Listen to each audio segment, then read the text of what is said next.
ای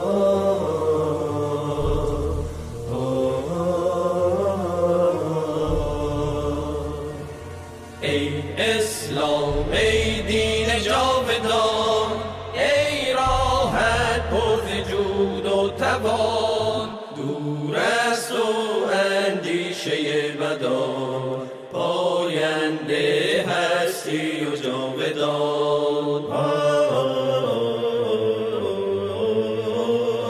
ای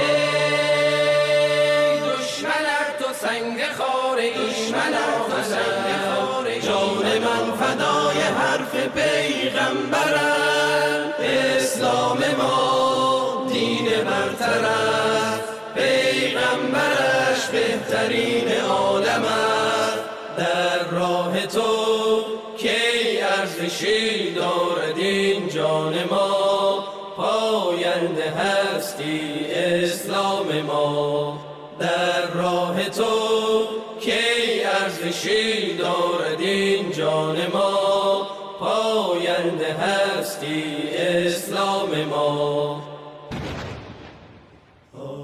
شرور أنفسنا وسيئات أعمالنا، من يهده الله فلا مضل له ومن يضلل فلا هادي له، وأشهد أن لا إله إلا الله وحده لا شريك له، وأشهد أن محمدا عبده ورسوله، أرسله الله بالحق بشيرا ونذيرا بين يدي الساعة، وأنزل التوراة والإنجيل من قبل هدى للناس وبينات من الهدى والفرقان. الله متعال را سپاس میگیم و از او استدعا داریم که بر ما توفیق بر اعمال خیر را بیشتر بگردانه، و از الله متعال استدعا داریم که بر ما توفیق عمل با آنچه از دین الله را میآموزیم نصیب بکنه و ما را مصدر خیر بر دیگران بگردانه. رقمی که استاد گفت واقعا مؤمن نافع باشیم. مبحثی را که ما شما هفته قبلی آغاز کرده بودیم در خصوصیات نفس انسانی، بحث تکبر بود و مفهوم تکبر را خواندیم از لحاظ تعریف لغوی و اصطلاحیش و مذمت تکبر در قرآن، در احادیث رسول الله صلی الله علیه و سلم و در اقوال علمای سلف صالح امت میخوانیم. رسول الله صلی الله علیه و سلم در حدیث که از طریق عبدالله بن مسعود امام مسلم رو روایت میکنه، میفرماید که لا يدخل الجنة من كان في قلبه مثقال ذرة من الكبر، فقال رجل إن رجلا يحب أن يكون ثوبه حسن ونعله حسن، قال إن الله جميل يحب الجمال، الكبر بطر الحق وغمط الناس. عبدالله بن مسعود رضی الله عنه روایت میکنه، میگه رسول الله صلی الله علیه و سلم در مورد کبر فرمود که داخل جنت نمیشه کسی که به اندازه ذره از کبر در قلبش باشه. در اینجا در دل کسی اصحاب رسول الله صلی الله علیه و سلم که در مجلس حضور داشته این میگذره که شاید تنها مظاهر ظاهری یک نفر مفاهیمی از تکبر را داشته باشه. به خاطر اون نفر میگه که یا رسول الله یک مرد دوست داره که لباسش نیکو باشه و پاپوشش یا بوتش نیکو باشه، یعنی به شکل سوالگونه میخواد. رسول الله صلی الله علیه و سلم پرسان میکنه که اگر یک نفر ظاهر خوب و زیبا داشته باشه آیا این هم در کبر دخیل هست؟ چرا این ذهنیت وجود یک نفر میآید؟ چون یکی از مظاهر تکبر در رفتارهای یک عده از انسانها صادر میشه و غالبا عده از انسانها کسانی هستند که با مظاهر ظاهری تکبر میکنن. این حدیث در یک سوال از رسول الله صلی الله علیه و سلم پرسان میکنه برای اینکه او میترسه که گویا نشه امی مسئله به عنوان تکبر باشه. باز رسول الله صلی الله علیه و سلم تعریف کبر میگه که در روز دیگه هم توضیح داده بودیم که مثلا میگه کبر پوشانیدن حق است و تحقیر کردن مردم. پوشانیدن حق و تحقیر کردن مردم مفهوم کبر هست. در این حدیث رسول الله صلی الله علیه و سلم هم تعریف برای تکبر را ذکر میکنه و بهترین تعریف همون تعریفی است در مفاهیم شرعی که در منابع دینی آمده باشه. روز دیگه هم در توضیح مطلب گفته بودیم خیلی وقتا ما شما به دنبال تعریف های کسایی میگردیم که مثلا حتما یک عالم برای ما تعریف کرده باشه. من تصور من برداشت من همیست که وقتی در بعضی موارد در نصوص شما تعریف بعض مسائل را میافین کامل ترین تعریف و نمونه باشه. مثلا رسول الله صلی الله علیه و در مورد ایمان تعریف میکنه، در مورد اسلام تعریف میکنه، احسان را تعریف میکنه، در اینجا کبر را تعریف میکنه، یا در حدیث دیگه بدعت را تعریف میکنه. او تعریفایی که در متون شرعی آمده، تعریف شرعی است که در منابع شرعی آمده، او بهترین تعریف است نسبت به هر تعریف عالم دیگه که شما غالبا عادت کردیم به دنبال تعریف اصطلاحی دیدگاه های علما را ارزیابی میکنیم. بر ترتیب در شرح از این حدیث علما با هم دیگر توضیحات ذکر کردن و یکی از علما مفهوم داخل نشدن یک نفر را که تکبر داشته باشه به جنت را دو گونه تعبیر کردن، مثل امام خطابی و نووی. اینا میگه منظوری از این کسی است که کبرش از پذیرش حق باشه، یعنی دین را اصلا قبول نکنه. اگر یک نفر دین را به صورت کلی قبول نکنه کافر هست و یکی از عوامل قبول نکردن دین تکبر بود، مثل که در روز قبلی ما شما آیات قرآن کریم را خواندیم که خیلی از امتها دعوت انبیای الهی را فقط به خاطر تکبرشان قبول نکردن. اینا واقعا هرگز داخل جنت نمیشن. و یک عده دیگه از علما میگن که نه، منظور از او کبر نیست، بلکه منظور او کبر است که در رفتار انسان در مقابل دیگه انسان ها سر زنه، یعنی تکبرش در مقابل الله پیامبر نباشه بلکه در مقابل یک انسان دیگه بوده باشه. چی آیا تهدیدش برای عدم دخول شدن بر جنت چگونه هست؟ شما این تشریح را همیشه از علما شنیده باشین که دو تعبیر را میکنن. یکی ای که داخل جنت میشه اما قبل از پاک شدن از گناه نه، یعنی یک بار اگر الله متعال گناهان و خطایی از که در تکبر مرتکب شده اگر این عفو نکنه داخل جنت نمیشه، یا مورد عفو الله قرار میگیره و داخل جنت میشه، یا ای که به اندازه استحقاقش عذاب را میبینه، یعنی در وهله اول داخل جنت نمیشه. علما همونطور مفاهیم را ذکر کردن. یا یک دیگه از علما میگن که منظورش همیشه که الله متعال یک نفر را که تکبر داشته باشه تا یا عذابش را نبینه یا الله متعال او را از قلبش دور نکنه داخل جنت او را نمیکنه، به دلیل از اینکه در یک آیه از قرآن کریم الله متعال یکی از صفات اهل جنت را ذکر میکنه که و نزعنا ما فی صدورهم من غل، ما از قلب انسان های مؤمنی که وارد جنت میشن همه غل و غش ها را بیرون میکنیم و بدون شک یکی از صفات مذمومی که در قلب انسان جا میگیره تکبر هست. اما نظر قوی‌تر و نظر راجح‌تر در این حدیث نظر قاضی عیاض است که میگه منظور از این کبر در این حدیث او کبر نیست که در مقابل دین صورت گرفته باشه که انسان به کفر میکشونه، بلکه این منظور از کبر در مقابل مردم هست و از فحوای حدیث هم دانسته میشه و در تعریف هم رسول الله صلی الله علیه و سلم اشاره به همین نکته داده که میگه بطر الحق و غمت الناس، تحقیر کردن مردم، پس خود را از دیگران برتر تراشیدن تکبر هست و این تکبر انسان را نوزن بالله کافر نمیکنه که برای همیشه در جهنم باقی بمانه، اما از جمله اسباب مانع انسان به جنت خصوصا در وهله اول صورت میگیره. این یک حدیثی و در حدیث دیگه هم رسول الله صلی الله علیه و سلم به این مفهوم اشاره کرده. یک حدیث طولانی هست که در اولش رسول الله صلی الله علیه و سلم میگه که آیا شما را من خبر نکنم از اهل جنت؟ باز میگه هر انسان ضعیفی که ضعفش به اصطلاح ذاتی نیست در مقابل دیگران خود از ضعیف تبارز میتونه، یا به تعبیر دیگه متواضع هست و در مقابل دیگران تواضع میکنه که اگر به الله متعال قسم یاد بکنه الله متعال قسم از او را برآورده میکنه. این ضد تکبر نشان میده و نتیجه از او را ذکر میکنه. و بعد از اون میگه که آیا شما را از اهل جهنم خبر نکنم؟ و باز در اهل جهنمی بودن کسانی را ذکر میکنه که یک صفت بر از اونها میده که هر کسی که بسیار متکبر و انسان شدید باشه، شدید به معنای خشن، مثل که قرآن کریم بر رسول الله صلی الله علیه و آله میگه ولو كنت فظا غلیظ القلب، اگر تو انسان بسیار غلیظ القلب و دل سخت می‌داشتی لانفضوا من حولك، مردم از کنار تو پراگنده میشدن. در این حدیث هم رسول الله صلی الله علیه و سلم تهدید بسیار جدی میکنه و کسی که انسان متکبر و فاخر فروش و انسان خود پسند باشه اونها را از اهل جهنم معرفی میکنه. در حدیث دیگه هم که ابی سعید خدری رضی الله عنه روایت میکنه و او را هم مسلم نقل کرده میفرمایه که جنت و دوزخ با همدیگه خود منازعه کردن و جنت گفت که جای من جای انسان‌های بسیار متکبر و فخر فروش و جبابره هست و جنت هم گفت جای من هم جا و مسکن بر انسان‌های ضعیف و مسکین هستم. باز الله متعال در میان از اونها فیصله کرد و گفت که بر جنت گفت تو رحمت من هستی و هر کسی که خواسته باشم با تو مورد رحمت قرار میدم، و بر جهنم گفت تو وسیله عذاب من هستی و هر کسی که خواسته باشم به وسیله تو عذاب میکنم. و باز الله متعال میگه که بر هر دوی شما را من پر میکنم.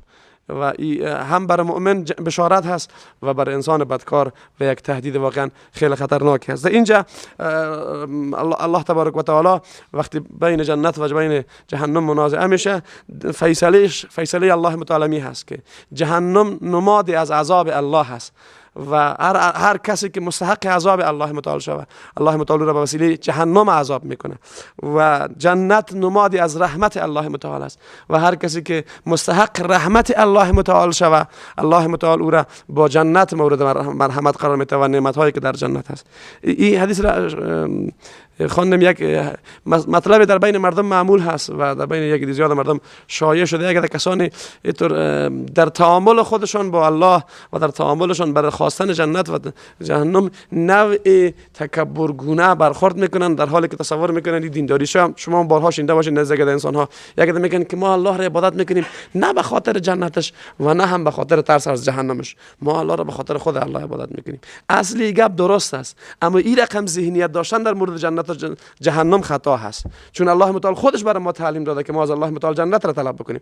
یک از کسانی یعنی خدا میخواد به اصطلاح نوع تکبر خود در این قالب میآید تبارز میده که ما جنت کار نداریم. این نعوذ بالله حماقت است. چطور جنت را نمیتونی کار داشته باشی در حالی که الله متعال او را وسیله برای نعمت خود معرفی کرده؟ و یک مردم همینطور گپارش شنیده باشین در یک کسانی که به اصطلاح عوام شما صوفی صاحبان میگه زیاد مشهور هست، میگه ما نه از عذابش میترسیم و نه هم به جنتش امیدواریم، ما الله را به خاطر خود الله، بدون شک الله به خاطر ذاتش مورد عبادت قرار میگیره. اما نماد از رضایت الله چیست؟ جنت است و نمادی از عذاب الله جهنم هست. نمیشه که یک نفر نادیده بگیره و خیلی خطرناک است اگر کسایی این رقم تکبر میکنن، مثل که از حسن بصری رحمه الله در مورد کبر نقل از اون میگه بعضی از مردم کبر را در قلب خود نگاه میکنن و تواضع را در ظاهر خود نشان میتن. خیلی از مردم اون رقم هستن، ظاهرا بسیار خود متواضع نشان میتن، اما گاهی وقتا تکبرش حتی در قبول کردن جنت است و این خطرناکترین نوع تکبر هست. یعنی انسان باید بسیار بهراز از اینکه بگه ما دقیق جنت نیست، نعوذ بالله من ذلک. الله متعال برای ما تعلیم میده که ما از الله متعال جنت را طلب بکنیم و پیامبر صلی الله علیه و سلم میگه وقتی جنت را هم طلب میکنین بالاترین مدارجش که جنت فردوس است طلب بکنین و از عذاب الله متعال باید پناه ببریم. یعنی این ذهنیت که ما دقیق جهنم نیستم، نعوذ بالله من ذلک، خیلی ذهنیت خطرناکی است و نوع تکبر در قلب یک نفر وجود می داشته باشه که تظاهر به این میکنه که گویا ما انسان متواضع هستم و این خیلی خطرناک است. اینجا هم الله متعال وقتی منازعه جنت و جهنم را با این میگپش خلاصه میکنه که الله متعال میگه که جنت رحمت ما هست و با هر کسی را که بخوایم به وسیله داخل کردن به جنت مورد رحمت خود قرار میدم و جنت نمادی از رضایت الله تبارک و تعالی هست. ممکن نیست یک نفر در جنت بره الله متعال سر از او قهر باشه و ممکن نیست یک نفر به جهنم بره و از الله متعال از او راضی باشه. پس این ذهنیت یک ذهنیت بسیار خطایی هست، با وجودی که یک زیاد از مردم تصور میکنن گپ خوبی هست، ظاهرش خوب هست، کلمت الحق یراد بها الباطل، گاهی وقتا مقوله علی رضی الله عنه است که ظاهرا یک نفر میگه گپ خوبی میگه، الله متعال را ما باید عبادت بکنیم، الله ذاتاً مستحق عبادت هست، اما نمادی از رسیدن به رضایت الله چیست؟ داخل شدن به جنت هست و نمادی از نجات پیدا کردن از عذاب الله و از خشم الله چیست؟ نجات پیدا کردن از جهنم هست. پس یک نفر در مقابل این دو قضیه نباید بی‌باک و بی‌اعتنا بوده باشه. و اما رقم حدیث دیگه ابی هریره رضی الله عنه روایت میکنه، گوره هم امام مسلم در کتاب خود آورده. ابی هریره رضی الله عنه میفرماید که رسول الله صلی الله علیه و سلم فرمود ثلاثه لا یکلمهم الله یوم القیامه ولا یزکیهم ولا ينظر الیهم ولهم عذاب الیم. سه طایفه هستن یا سه گروه هستن کسانی که الله متعال با اونها در روز قیامت تکلم نمیکنه. واقعا تهدید بسیار خطرناکی هست. ولا یزکیهم و اونها را پاک هم نمیسازه، ولا ينظر الیهم و حتی به طرفشان نگاه هم نمیکنه. این سه دانه کی کسانی هستن و برشان عذاب بسیار دردناکی هست. اول شیخ زان، یک مرد سنکلانی که با زنا بکنه، و دومش و پادشاهی که بسیار دروغگو باشه، و سومش انسان فقیری که متکبر باشه. در این حدیث بسیار جالبی هست. رسول الله صلی الله علیه و سلم به طریق جالب هم برای شما ذکر میکنه. میگه سه گروه هستن، یعنی تهدید بسیار جدی است برای انسان مؤمن. این یک تهدیدی واقعا او را میهراسانه که باید خود را از این صفات دور بکنه.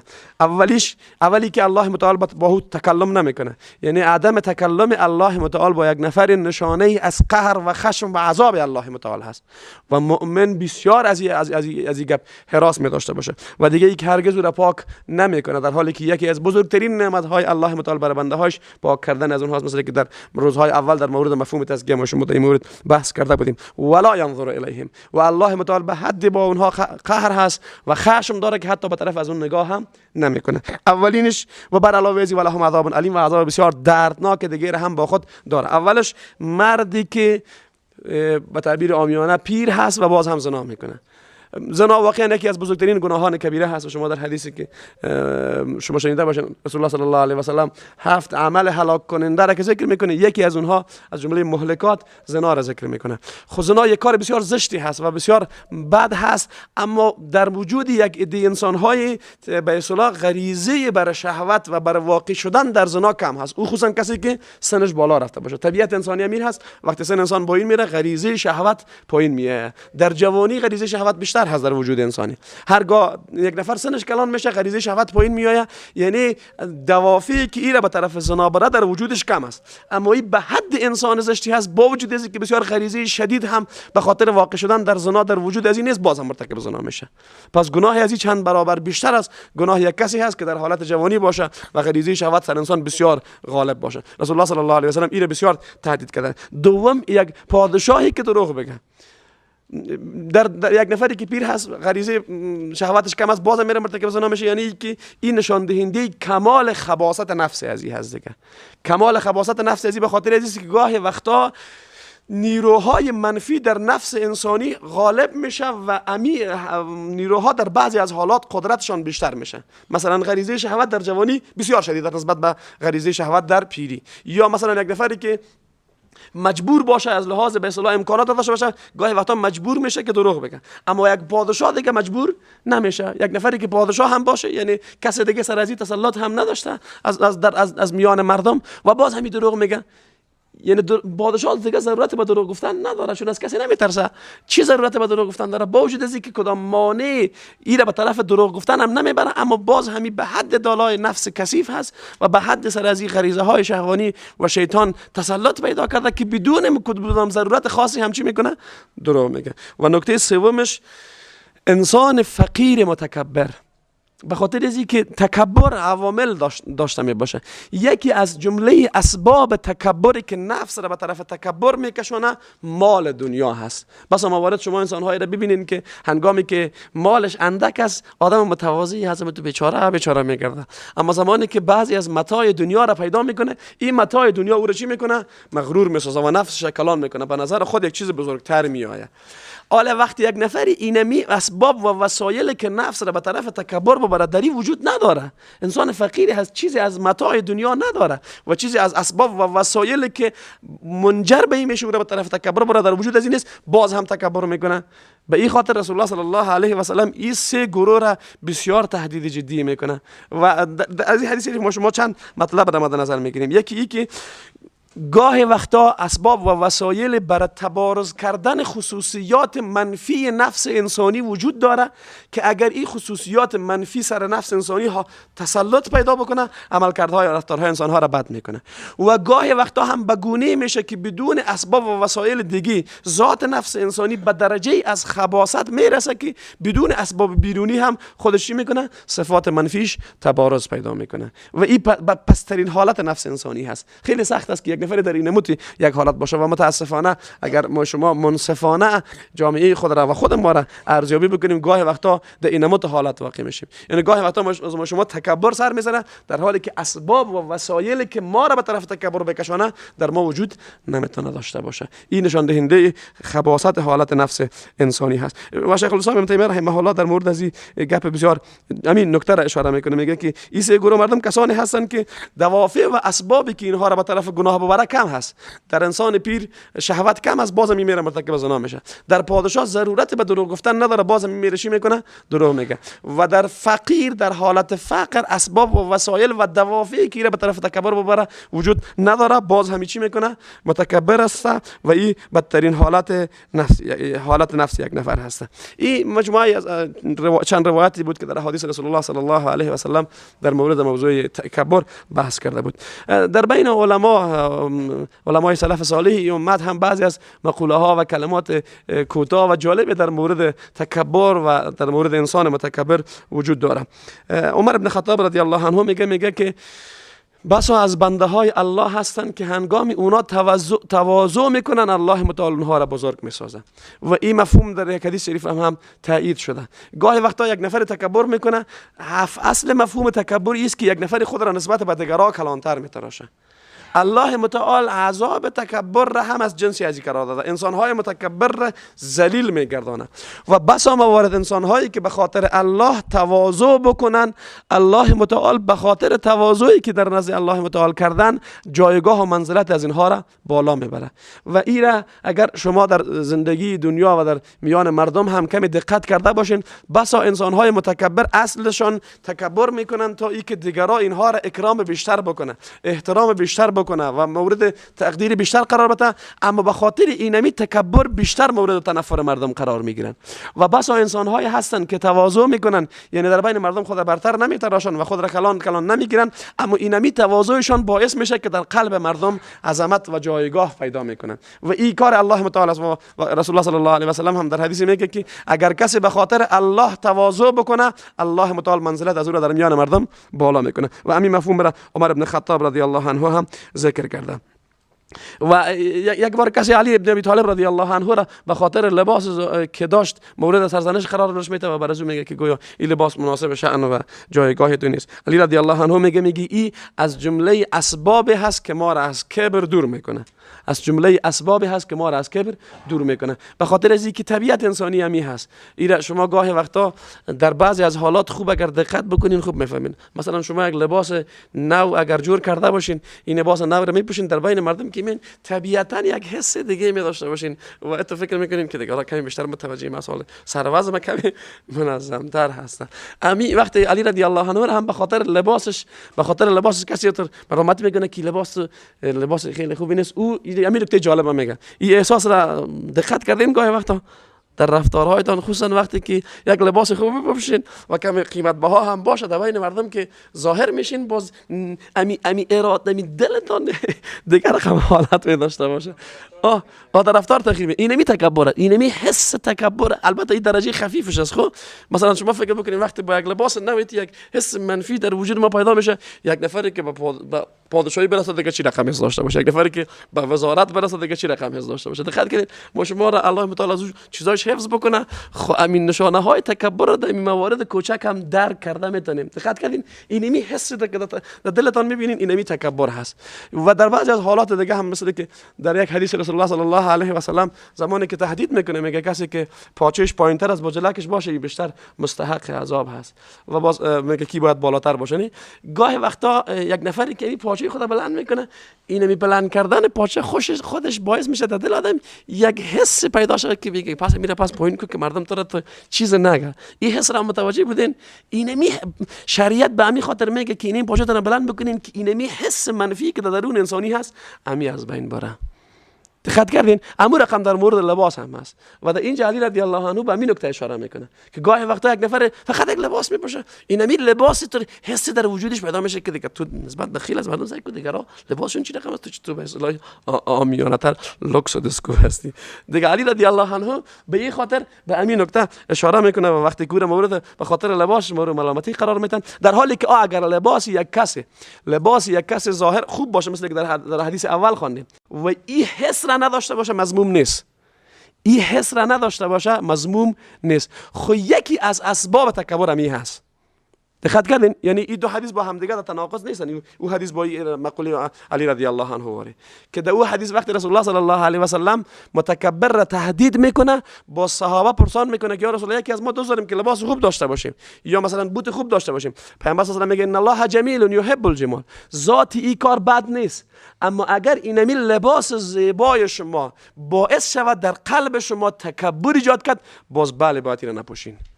دقت کردین تربیت امی هست و این هر کسی خودش خوبتر متوجه بوده میتونه. ما در مورد دیگران قضاوت کردن نمیتونیم، درست است، اما خود انسان وقتی با خودش منصف باشه این متوجه بوده میتونه که وقتی یک نفر مثلا یک لباس خوب میپوشه باز اینمی حس تکبر کم کم در وجودش بیدار میشه و جرقه میزنه. دقت کردین اینمی اگر وقتی یک نفر اینموت احساس را کرد باز یا این را از خود دفع بکنه و اگر در دفع کردن این حس قلبی درونی خود موفق نبود لباس خود تبدیل کنه.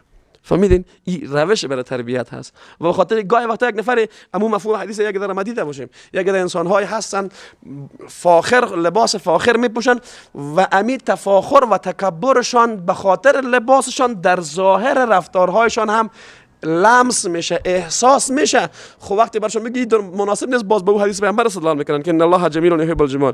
این را باید آدم بفهمه که این ترفند شیطانی است. دقت کردین شیطان یک نفر متکبر تکبر در قلبش داره، میخواد همین تکبر باقی بمانه و این هم باز به دنبال یک بهانه میگرده که چه رقمی تکبرم باقی بمانه. باز اگر برش بگی که این رقم رفتار نکن میگه ان الله جمیل یحب الجمال بدون شکی درست است، اما هرگز این حدیث پیامبر صلی الله علیه و سلم به معنای تایید کردن او حس تکبری که در قلب انسانی به خاطر لباس فاخر پیدا میشه وجود نداره. دقت کردین پیامبر نمیخواد او را تایید بکنه، پیامبر فقط میخواد مفهوم اصلی را بگه. اگر اینمی لباس وقتی پیامبر میگه خمتون ناس حقیر شمردن مردم، اگر تو به خاطر ظاهر لباست مردم را حقیر شمردی در خود همو حدیث پیامبر صلی الله علیه و سلم میره کبر گفته.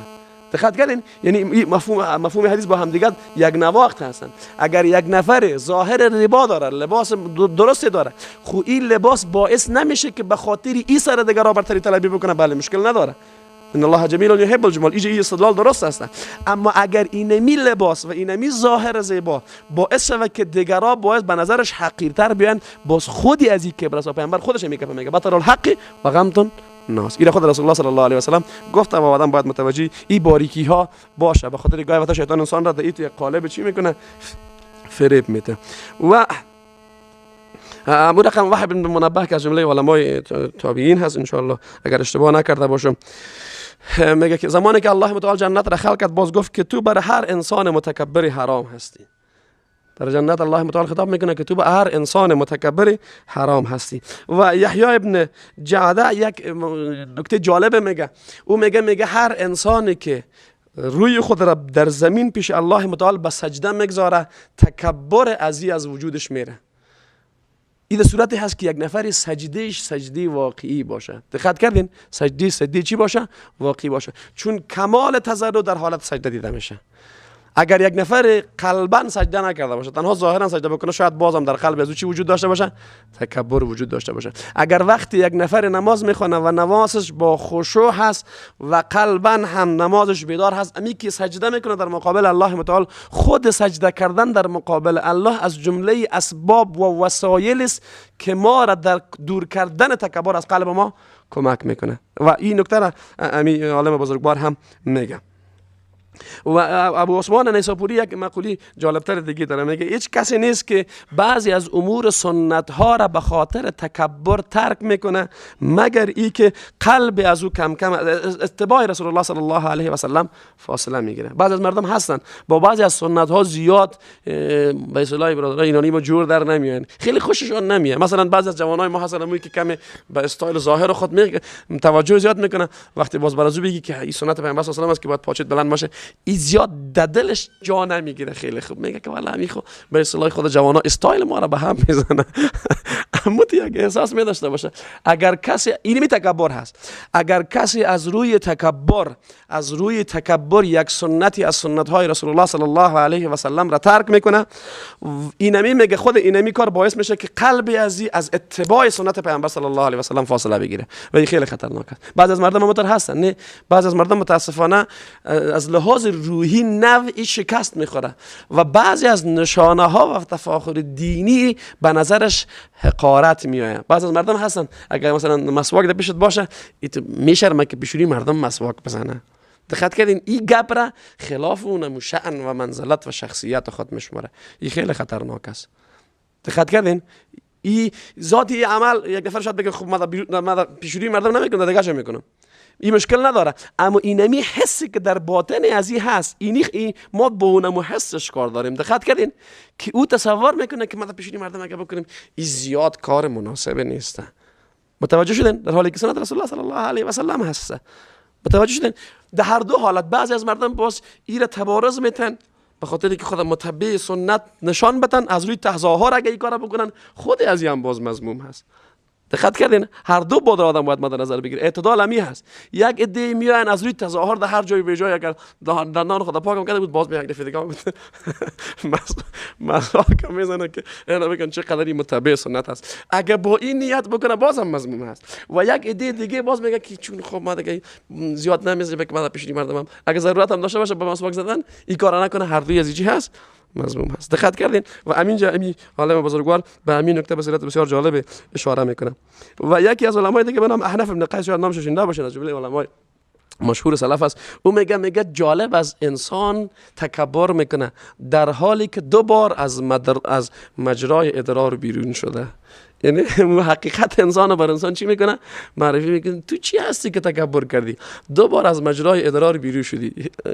مطلبش ان شاء الله میفهمین. نه یک باری که نطفه در رحم مادر میره و دیگه دفعه هم که انسان به صورت طفل از رحم مادر خود چی میشه؟ بیرون میشه. یعنی یکی از وسایل برای تحقیر کردن و برای متوجه کردن به اصطلاح ضعف نفس انسانی هست. مثل که الله متعال در قرآن کریم خیلی وقت گپ میزنه باز میگه شما چی دارین که تکبر میکنین؟ راستی هم جالب است. مثل که در آیت قرآن یا انسان ما غرک بربک الکریم، این انسان می تو چی داری در مقابل الله تکبر میکنی؟ جالب هم است واقعیتش. انسان چی داره؟ هر انسان خودش ضعفش را خیلی خوب میفهمه. خیلی خوب میفهمه. نمیگه وقتا ما شما ببینید یک بار دل درد میشیم خلاص سر صدا و قال مقال فقان ما رو کل دنیا میگیره، یا یک بار دیگه دندان ما درد میگیره. چی داریم که ما تکبر میکنیم؟ آیا علم ما نوزن بالله بسیار بالا هست؟ کل بشریت علم کل بشریت جمع بکنین، الله متعال برای کل بشریت علم اندک داده و ما اوتیتم من العلم الا قلیلا، بسیار اندک علم داریم. یا یک نفر سر قدرت خود به اصطلاح تکبر بکنه، چقدر قدرت داره؟ کل هستی را الله متعال با کلمه کن فیکون از بین میبره. این قدرت حساب میشه. انسان چیز داره. یا یک نفر مثلا در متاع دنیا بیا تکبر بکنه، چقدر متاع دنیا خود داشته باشی یا چیزهای، یا مثلا یک نفر گاهی وقتا همون درجه خباثت نفس انسان ها فرق میکنه. یک نفر فقط با یک کرتی دستگاه خود بیا تکبر بکنه، خیلی عجیب نیست؟ این ارزش داره یک نفر، اما در هست این هسته. فهمیدین؟ شاید بعضی ها یک گپ خوب درک نکنه. اگر انسان با قلب خود صادق باشه ایده میفهمه. فهمیدین؟ اگر انسان متوجه انگیزه های رفتاری خود باشه میفهمه. گاهی وقتا تنها یک دانه کرتیکک خریدید یک 50-60 رفتار با 1000 1000 این نمیتونه تکبر بده. یا گاهی وقتا یک بوت خریدی، این بوت هم چی میکنه؟ حس تکبر انسانی رو بیدار میکنه. و واقعا جالب و امی خودش نشانه ضعف انسان هست. دقت کردین؟ خودش نشانه ضعف انسان هست در مقابل آل. این واقعا گپ جالب میگه عجب است برای بنی آدم که تکبر میکنه در حالی که دو بار از مجرای ادرار بیرون شده. و جالب گپ میگه واقعا. و محمد ابن حسین ابن علی رضی الله عنه یک گپ جالب تر دیگه هم در مورد تکبر میگه در داخل قلب هیچ بنده تکبر داخل نمیشه مگر ای که به اونمو اندازه از قدرت و توان عقلی از او بیرون میشه، کم میشه. هرگاه در قلب یک نفری تکبر داخل شوه، اما قدر توانایی عقلیش پایین میآید. چی ربطی بین از این دو مورد وجود داره؟ وقتی انسانی از لحاظ عقلی در یک مورد قضاوت میکنه، بر اساس خیلی از موارد عقل انسانی میتونه بر انسان خوبی ها و بدی ها رو معرفی بکنه. هرگاه حواس نفس انسانی، خصوصیات نفس انسانی در وجودش تبارز بیشتر پیدا کرد، بعد از او وقت برای تحلیل عقلی نمیمونه. دقت کردین؟ وقت برای تحلیل عقلی نمیمونه. و این گپ را شما خیلی خوب زمانی میتونین بفهمین. ما معمولا همتون بعضی مفاهیم اخلاقی را که توضیح میتونم، باز تخته میباشه، در تخته خوب عادت کردیم یک گپ را توضیح بدم. این سوال در ذهن خیلی از شما غالبا میباشه. همه ما خوبی ها را میفهمیم و همه ما بدی ها را هم میفهمیم، اما انگیزه برای ترک بدی ها و انجام خوبی ها در ما ضعیف است. همه ما شما همین بدی های را که از پیش شما سر میزنه، بدیش میفهمیم، مترس یا نه؟ یا خوبی هایی را که میکنیم خوبی ها را میفهمیم اما باز هم انگیزه کم برای انجام از او دادیم. علت در چی هست؟ علت یزی بسیار یک فرمولک ساده داره. الله متعال انسان را خلق کرده. شما فکر بکنین یک انسان هست و بعد از او در مقابل ازی به طرف راست ازی شما عوامل خیر را مد نظر بگیرین. الله متعال عوامل خیر را خلق کرده و به طرف چپ ازی هم عوامل شر را در نظر بگیرین. از او عوامل خیری که در وجود انسانی هست و انسان به خاطر امور خیر کمک میکنه، یکی از او قوی ترین عوامل عقل انسانی هست. عقل یک طرف قضیه هست، در جانب مقابل عقل که انسان به طرف خوبی ها میکشانه، در مقابل از این نفس قرار داره با خصوصیات منفیش. ان النفس لاماره بالسوء، با این خصوصیاتش. این دو عامل در انسان وجود داره. عقل برای ما خوبی ها را معرفی میکنه و بدی ها را هم برای ما معرفی میکنه تا حدود زیاده و در مقابل از این هم نفس ما را به طرف بدی ها میبره. بر علاوه عقل شریعت الهی، ادیان الهی آمده، پیامبران الهی آمدن. پیامبران هم از جمله عوامل چی هستن؟ از جمله عوامل خیرن. پیامبران هم میان ما شما را به طرف چی دعوت میکنن؟ به طرف خیر دعوت میکنن. این عامل کمک کننده دومی هست برای اینکه انسان به طرف خوبی ها بره.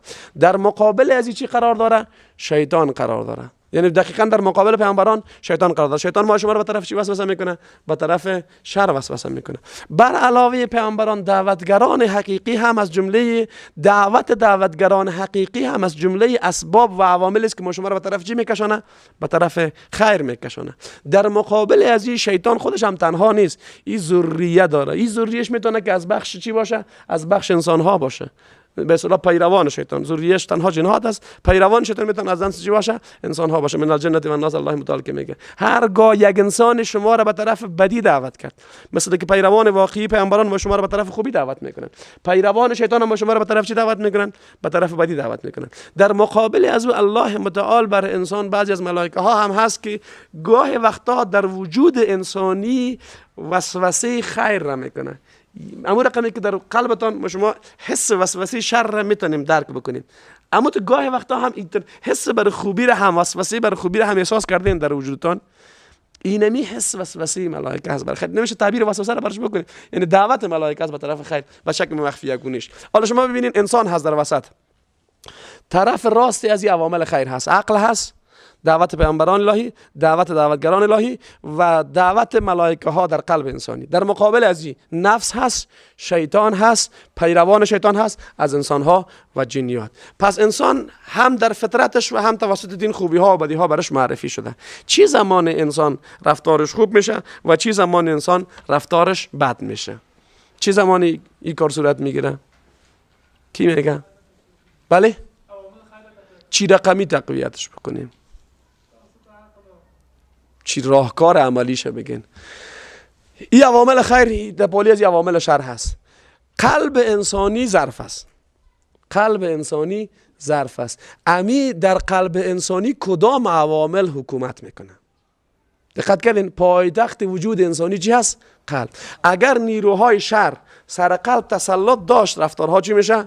منفی میشه. اگر عوامل خیر سر قلب تسلط داشت رفتارها مثبت میشه. شما فکر بکنید زمانی که صلیبی ها آمدن کابل گرفتن دیگه شما باز توقع خیر از اینا را نداشته باشین. دقت کردین اینا عوامل شرن، در مقابل از این عوامل خیر هست. عوامل خیر یعنی چی؟ ما شما گفتیم دعوت انبیاء الهی از جمله عوامل خیر هست. دقت کردین امی دعوت انبیاء الهی را قبول کردن اصطلاح شرعیش چی میگن؟ ما دعوت پیامبر را وقتی قبول میکنیم شرعاً برای چی گفته میشه؟ ایمان. جایگاه از او کجا هست؟ قلب.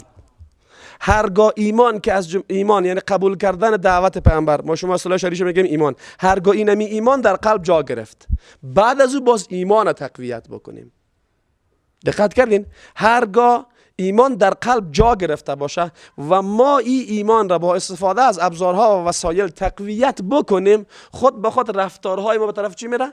به طرف خیر میره. و اگر برعکس قلب ما در تسلط نیروهای شیطانی و طاغوتی باشه، هیچ وقتی توقع خوبی ها را نکنین. به همین خاطر ما خوبی ها را میفهمیم اینی خوبیست، اینی خوبیست، اینی خوبیست، انجامش نمیتیم. انگیزه برای انجام خوبی در وجود ما ضعیف یا کم است. بدی ها را خوب میفهمیم، اینی عمل بدیست، بازم رو انجام میدیم. چرا؟ به خاطر که انگیزه قلب ما به خاطر تسلط عوامل شر ما را به طرف بدی ها میکشانه. پس راهکار انسان و نجات انسان امیست که باید قلب خود را به اصطلاح در اختار و در گرو عوامل خیر قرار بده. و قوی ترین ابزار برای تقویت مفاهیم ایمانی چیست؟ در درس‌های قبلی اشاره کرده بودیم قوی ترین ابزار برای تقویت عنصر ایمان در وجود انسانی چیست؟ با تلاوت قرآن کریم. قرآن کریم الله متعال ذکر میکنه که مؤمنین چی کسانی هستند؟ و اذا تلیت علیهم آیاتنا زادتهم ایمانا. یعنی چی؟ زیادت ایمان یعنی تقویت نیروی خیر در وجود انسانی. دقت کردین؟ و این راهکار مشخص و معین خودش داره که انسان باید باز مد نظر بگیره و یک بحث بسیار کلان دیگه هست. ان شاء الله باز در روزهای دیگه هم یاریزی تکرار میکنیم. و امور رقم علمای دیگه هم در مورد کبر چیزهای خوب جالب ذکر شده. ابن تیمیه رحمه الله میفرماید، میگه که تکبر منافی عبودیت است، در حالی که وظیفه اصلی بنده چی هست؟ عبودیت و بندگی الله. و تکبر میگه در تضاد با مفهوم اصلی عبودیت قرار داره، چون معنای عبد یعنی انسان ذلیل و خوار که عبادت یک ذات را میکنه و تکبر خلاف مفهوم اصلی از امی قرار داره. به همین خاطر او حدیث را شما شنیده باشین، حدیث قدسی هست که الله تبارک و تعالی میگه که العظمت اداری و الکبریاء ردایی. کبریایی و عظمت از جمله چیزهای منحصر به ذات الله هست. و باز الله متعال چطور تهدید خطرناک میکنه؟ فمن نازعنی واحدا منهما عذبه یا عذبته. هرگاه کسی در این دو چیز با من منازعه بکنه شدید عذابش میکنم. کبریایی به الله میزبه و از صفات نیکوی الله هست. مفهوم بندگی در تضاد با تکبر قرار داره. عبودیت خلاف تکبر هست و تکبر از جمله صفات خاصه الله هست. دقت کردین؟ گاهی وقتا یک صفت برای یک نفر برای مخلوق مذموم هست اما برای الله متعال زیبنده است، چون الله متعال ذاتاً زیبنده از این هست که تکبر بکنه. دقت کردین؟ اما بنده چی هست؟ اشاره کردیم چی چیز داریم که تکبر داشته باشیم. دقت کردین؟ به این ترتیب انسان مسلمان باید متوجه این نکته باشه و الله متعال بسیار تهدید میکنه که اگر کسی در تکبر که از جمله موارد خاصه الله هست با الله منازعه بکنه، الله متعال هم خوب شدید رو چی میکنه؟ عذاب میکنه. ابن تیمیه رحمه الله این مفهوم را خوب توضیح میده. دشمنت